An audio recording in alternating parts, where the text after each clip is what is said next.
laki ng ano. Narinig yung tunog, hail yun. Oh my gosh. Ayun, nakita nyo, laki na. Oh, wag naman sana, umihina ka naman. Bugbog ang sasakyan. Ito yung mga halaman yari. Oh, shish. Oh my. Oh my gosh. Ang lalaki. Piso. Hindi lang, oh. Ang lalaki ng iba, oh. Oh my, ang sasakyan. At saka yung insurance it is. Malamang. Ayun, oh, kawawa yung mga inaabot na ano. Gilid. Pag ganyan, hinto ka na muna. Malapit ka sa bahay. May kawawa yung mga nasa highway niyan. Naabot na ako ng ganyan. Ayun, ang laki na, no? Oh.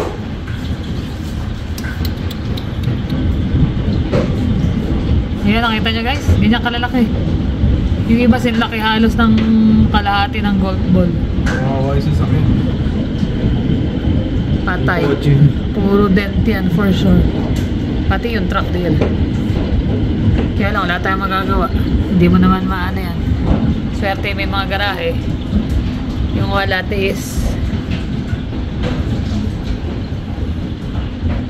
hinto ka na please. Tama na yan. Enough na yan. Ayan, may na. Dapat yan ano, may drone sa sasakyan, sa ano bukas, sa bubong.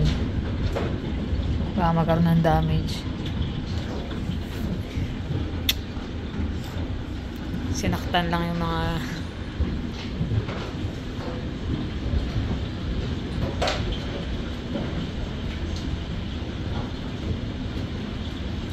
talagang ano dito sa atin eh. buti nakaalis na sila Millet. Kung hindi na northwest, northeast. ayan, may mga hail pero mas lumiit na, pero ang lakas ng buhos ng ulan. Grabe, lalaki ng mga nauna.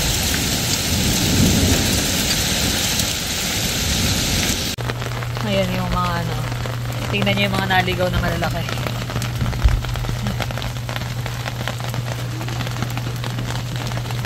Nung una puro ganyan, huli na lang tong mga maliliit eh. May ginawa ka na. Hindi gano'ng kalaki. Ganyan ang tumama sa mga sasakyan.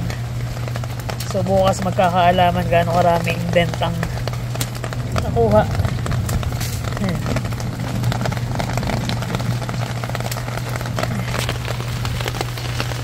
Ay, yung mga halaman. May mga nalagas na iba.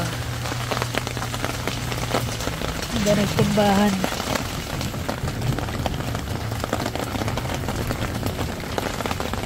Ang nangyayari, ang lalaki ng dent. Lalalim. Saway na hail yan. Ayan, taas. Hala, lahat. Ayun, pati gilid ng ano. Ayan.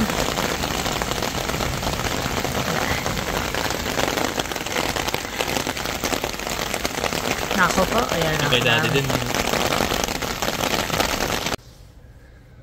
Ayan na. Iling-iling siya.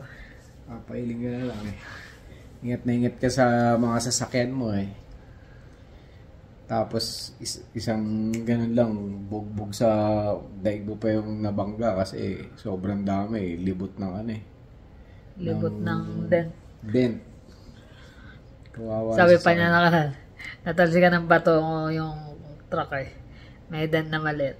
Ako may dent. May konting kalawang. Ayun, ayan. Puro dent. Kainis. Tapos yung kotse, dami ng dent, nabasag pa yung windshield. May crack naman na siya, kaya lang yung ngayon. Lalo lumaki. Solid. Tsaka hindi. Pag ganun. Nasa driver's side pa, kaya kailangan talaga palitan. Pero buti na lang talaga, wala na rito yung kaibigan namin. Naka-uwi na ng Vancouver. Hindi, naabot pa sila. Kung nagkaanuhan na magstay pa sila ng isang araw pa, abutin sila talaga. Yeah. Kasi nung bumiyahe na sila, maulan na nga daw dun sa exit na ng pa-BC eh. Nakakalungkot kasi alam mo na kung ano mangyayari, di ba? Gastos na naman. Gastos na naman. Although may insurance, pero still, dahil Indeductible may babayaran ka dahil doon, eh dalawang sasakyan, di lang naman isa. Yeah. Sabi ko pa, kanina nag-break time, tsaka dito pag-uwi. Nag-check ako ng ticket ba, pang next year pag-uwi sa Pinas. Kasi sabi ko kung kakayanin makaipon, uwi kami ng Pinas. Pero, hindi pa sure. Hindi pa sure ngayon. Lalo kung may gasto, syempre, unahin mo nang ayusin din to. Lalo na ngayon, kaluko-luko na naman. Hindi namin alam kung saan, pero may sa mga katrabaho ni Carla na may mga nagre-repair na Pilipino. Tapos baka raw ma-waive yung deductible. Yung naman kasi, parang medyo mabigat din kasi yung deductible sa atin eh. 1,000 din kasi. Pati ba sa kotse, ganun din? Oo, pareho. So, malalaman kung magkano ang damage. Pero kung talaga kailangan ayusin, no choice. Kailangan bayaran deductible kung hindi talaga. Pero malalaman bukas kasi tawag ako na insurance. Yun ang mahirap pa. Pag tumatawag ka na insurance. Ang dami pa niyan. Hindi lang naman kami yung na-damage yan. Mga kapitbahay namin, halos lahat yan. Sabay-sabay ang tawag niyan. Nakakainis. Ay, yung iba may mga garage man, nasa labas din ang sasakyan. Oo, nabigla rin. Hindi rin sila makatakbo. Yun yung masaklap doon kasi may garage ka na tapos hindi mo pa na-utilize yung garage mo. Oo nga, yung halaman niya, tinatry ko pa save ka ngayon. Sabi ko sa kanya, wag mo na umalis ka dyan. Sakto pag takbo niya, may muntik siyang tamahan, laki eh. Ang lalaki talaga. Yung mga unang bagsak yun, yung ganyan kalalaki. Ay, nakita nyo naman. Yung after nun, yung kalagitnaan yun, maliliit na, pero still.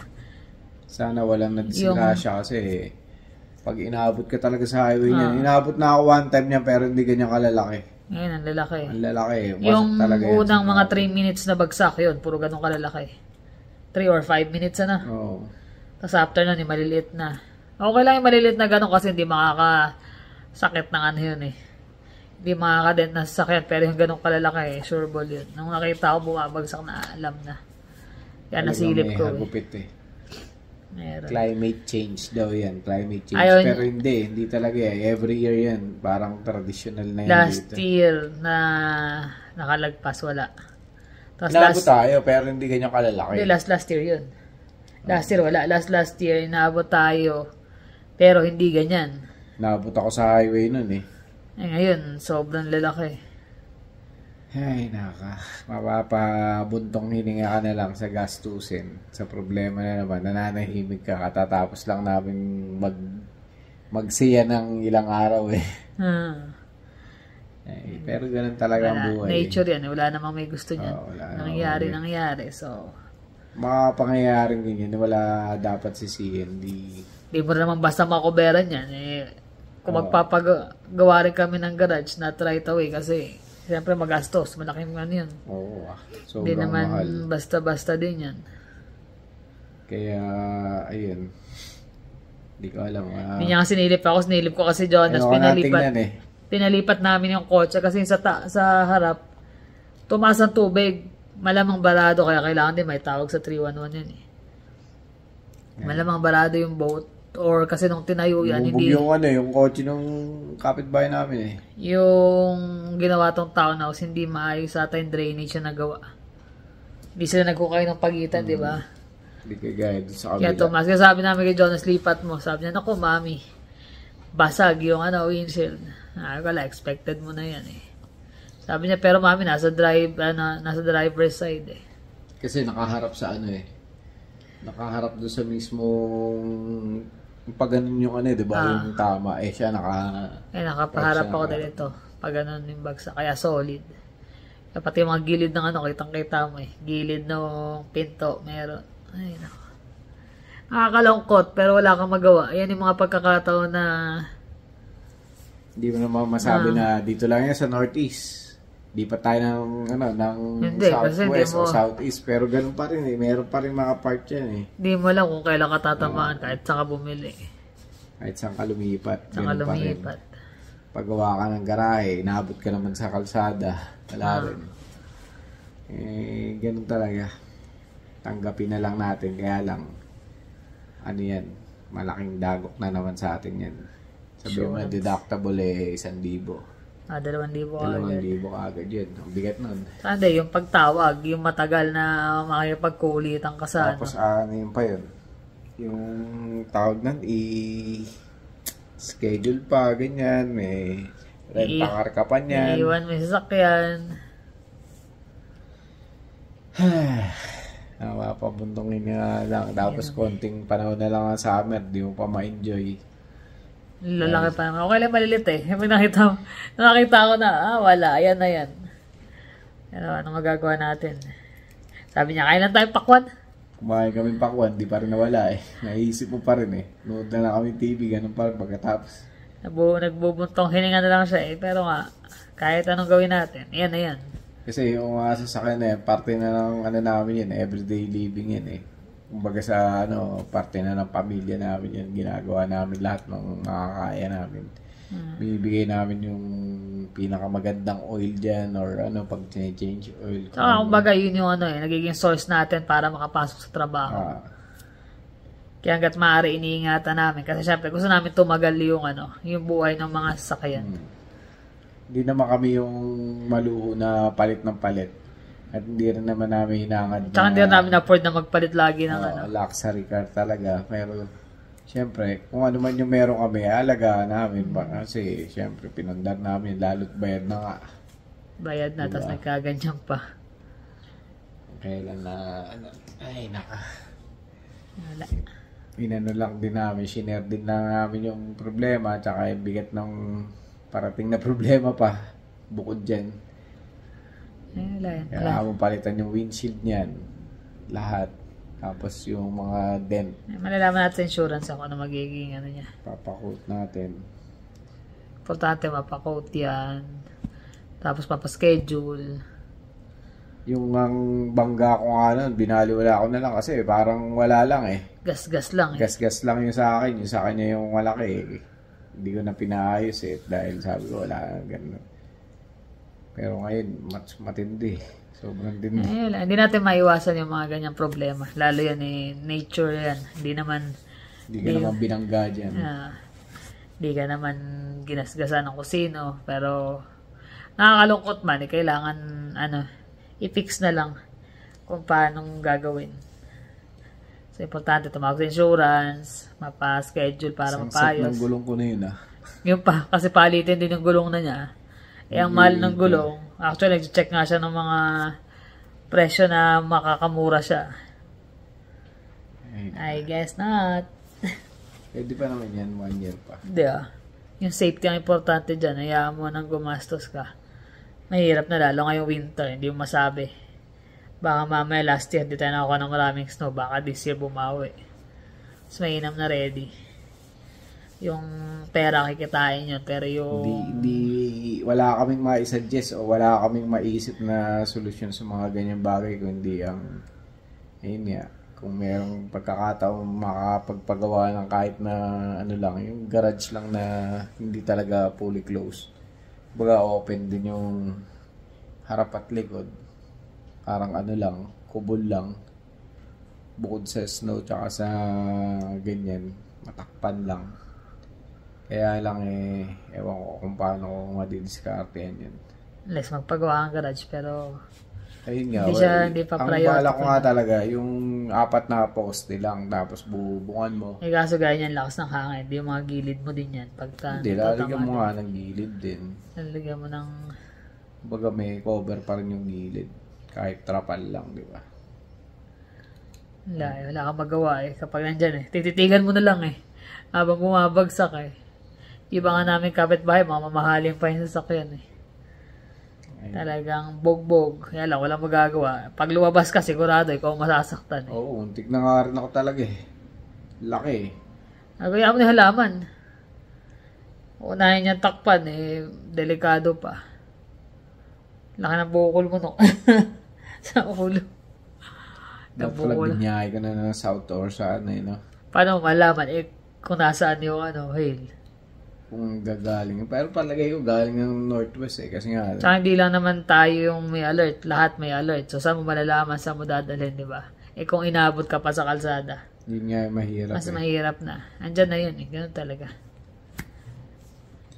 Ay, Sasakyan lang yan. Ang importante, safe tayo. Ay, isipin mo kung nasa labas ka ng panahon na yan, di ba? Mas nakakatakot yun. Gigilid ka lang talaga. Hayaan mo nang mabasag ang mababasag. nangyari na yan mga 2 years ago, no? Yung dito sa QE2. Queen Elizabeth II. Oo, lalaki. Lalaki talaga nun. Gold ball halos ang laki nun. Yun talaga, wasak lahat ng mga salamin nila. Wala na lang sila magawa. Umiyak na lang lalo yung mga bata kasi pumapasok sa loob. Pumapasok na sa loob eh. Kaya at least nandito tayo sa bahay. Yung pati-checking namin ng drone yung bubong pa may tagas or tinamaan ng malaki yung nabiyak yung Kasi mas mainam yung ma-check hanggat maaga. Kasi mahirap niya pag nag-winter tapos nag-snow, nagkaroon ng mga tulo. Mas mahirap na eviction pag winter time. Kaya sabi ko paliparin niya yung drone, ma-check niya yung bubong. Tapos bukas umaga, syempre paglabas, paikot yung mga siding. Ma-check mabuti. Kasi may insurance naman. Pero pag sa bahay, mas malaki ang babayaran mo dyan para Mas malaki ba ang deductible ng bahay? Oo naman. Pagkano? Depende lang po, 2.5 bata. So magpapayos ka kung siding na isang side lang naman, mas may napapagawa mo na lang. Gawin mo na lang. Kesa, Gawin mo na lang. Pero we'll see. I think naman hindi masyado to kasi yung hangin is dito sa may katabi namin duplex pa ganun. Mas maano yung tama niya. Sa kabilang side kesa dito. Kahit pa ganun nga dito rin ang tama eh. Natatakpan. Ganun pa man, tinamaan pa rin. Yun ang tinamaan. Ganun talaga. Ano ka ba? Nakakadismaya lang. Kahit madismaya tayo dyan, wala tayong magagawa. Ano yan eh. Hindi naman natin ginusto. Wala rin may gusto niyan. Wasak. Mainam niyan, papagawa. Ganun talaga. Ayun naman guys, pasensya na at na-share lang din naman namin. Mas nakakatakot din kakita. Sinilip ko nakakatakot yung yung tunog niya talaga. Talagang kaya mong, tapos yung labas kala mo, nagigera talaga eh. Tumatama sa salamin. Tumatama sa mga bahay eh. Buti na lang, hindi kagaya ng bago tayo lumipat talaga na. Bago kami lumipat, yun ang talagang wasak yung mga bahay. Kala mong ginera. Hindi natin alam, baka may mga ganun ding, siyempre, mahina na dito sa ating konti eh. Dahil mahina pa ba yun? Tumama na sa northwest eh. Mahina na sa atin, yung malalaki, malilit na nahuli, pero yung start, ang lalaki. Ay, nako. Yun lang naman. Pasensya na kayo kami napachika. Kailangan may paglabasan ng ng samaan loob. Lalo siya ako. Wala. Pero bukas ko malalaman. Yung windshield kasi hindi ko alam kung tama ba sa mata ko yung mas mahirap yun eh. So, kailangan unahin yun. Ay, naka. Buti na lang, di kami nagpalit ng windshield nung nakaraan. Nagpaplano kami na magpalit na. Dali rin yan. Sabi niya before na mag-winter kami magpalit. Kung nagpalit, mas masakit sa loob yung kasi naggastos ang muna. 500 din yun. Tapos magkakaganon. Oh well. Yan talaga. Kayod pa more, pambayad ng bills. Okay lang yun. Okay lang yan. Paano guys? Salamat uli sa inyong pakikinig. Ingat kayo lagi. Thank you for always watching. See you in the next vlog. Bye.